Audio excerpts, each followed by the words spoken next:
रवि लामिछानेको सांसदहरूलाई कडा चेतावनी, आफन्त र साथीभाइका लागि नियुक्ति माग्दै मन्त्रालय नधाउनु। गौरी कुमारी र रामजी यादवले लिए मन्त्री पदको शपथ। सभामुख टिपी अर्यालद्वारा उपसभामुख रवि कुमारी ठाकुरलाई शपथ ग्रहण गराइयो। रासोपा लक्षित खुशबु ओलीको कडा टिप्पणी, नयाँ भनिएकाहरूको संस्कार देखिएन। देउबा दम्पतिलाई काङ्ग्रेसको सुझाव, स्वदेश फर्किएर कानुनी प्रक्रियालाई सघाउनु। प्रधानमन्त्री बालेनलाई नेभी सङ्घको चेतावनी, स्टन गरेर श्री 3 बन्न नखोज्नु। सरकारमा समावेशी सहभागिता, मन्त्री परिषदमा 40% महिला। सिंहदरबारमा भिडभाड नगर्न रासोपाको निर्देशन, जनता भेट्न सांसदहरूले अनिवार्य रूपमा पार्टी कार्यालयमा उपस्थित हुनुपर्ने। बिना कारण फ्लाइट डिले गर्ने एयरलाइन्स कम्पनीलाई कारबाही गर्न हर्क साम्पाङको माग। 215 मतसहित उपसभामुखमा रवि कुमारी ठाकुर निर्वाचित। राप्रपाकी लामा 5 मतमा खुम्चिन। रविले ज्ञानेन्द्र साईलाई भने, धोका होइन, कैयौँ सहकार्य बाँकी नै छ। संसदमा तोडियो परम्परा, प्रधानमन्त्रीले सम्बोधन नगरी 9 दिनमै सकियो पहिलो अधिवेशन। उपसभामुख रवि कुमारी ठाकुरलाई बहिनी भनिएकोमा हर्क साम्पाङको आपत्ति। संसद सक्यो तर प्रधानमन्त्री बालेन शाह मौन, पहिलो अधिवेशनमै नेतृत्वको अभाव झल्कियो।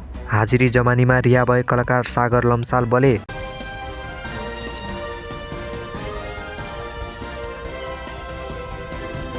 प्रतिनिधि सभाको बैठकमा राप्रपा सांसद खुशबु ओलीले उपसभामुख निर्वाचनमा भएको सहमति लत्याएको भन्दै रासोपामाथि गम्भीर आरोप लगाएकी छन्। रासोपासँगको समझदारीपछि नयाँ ऊर्जाका साथ अघि बढेको राप्रपालाई धोका भएको उल्लेख गर्दै ओलीले भनिन्, यो पदको मात्र प्रश्न होइन, राजनीतिक आचरणको परीक्षण हो, जसमा सत्तारूढ दल असफल भयो। उनले सदनमा नयाँको सिन्डिकेट चलाउन खोजिएको भन्दै आफूहरू नयाँ वा पुरानो के हो चिनाउने लोगो बनाइदिन समेत व्यङ्ग गरिन्। नेपाली काङ्ग्रेसका उपसभापति विश्वप्रकाश शर्माले निवर्तमान सभापति शेरबहादुर देउबा र डाक्टर आर्जु राणा देउवालाई कानुनी प्रक्रियालाई सघाउन आग्रह गरेका छन्। देउबा दम्पतिको मुद्दाबारे काङ्ग्रेसको धारणा के हो? पत्रकारहरूले सोधेको प्रश्नको जवाब दिँदै भन्छन्, यसबारे हाम्रो 2 आग्रह छ। उनले भने, पहिलो, देश फर्केर कानुनी प्रक्रियालाई सघाउन निवर्तमान सभापति शेरबहादुर देउबा र डाक्टर आर्जु देउवालाई पार्टीको सुझाव छ। उहाँहरू समक्ष पार्टीको यो सन्देश हामीले पठाइसकेका छौँ। दोस्रो, कुनै पनि पूर्वाग्रह नराखेर अनुसन्धान र व्यवहार गर्न सरकारलाई काङ्ग्रेसको आग्रह छ। राष्ट्रपति रामचन्द्र पौडेलको उपस्थितिमा सभामुख डोल प्रसाद अर्यालले नवनियुक्त उपसभामुख रवि कुमारी ठाकुरलाई शपथ ग्रहण गराएका छन्।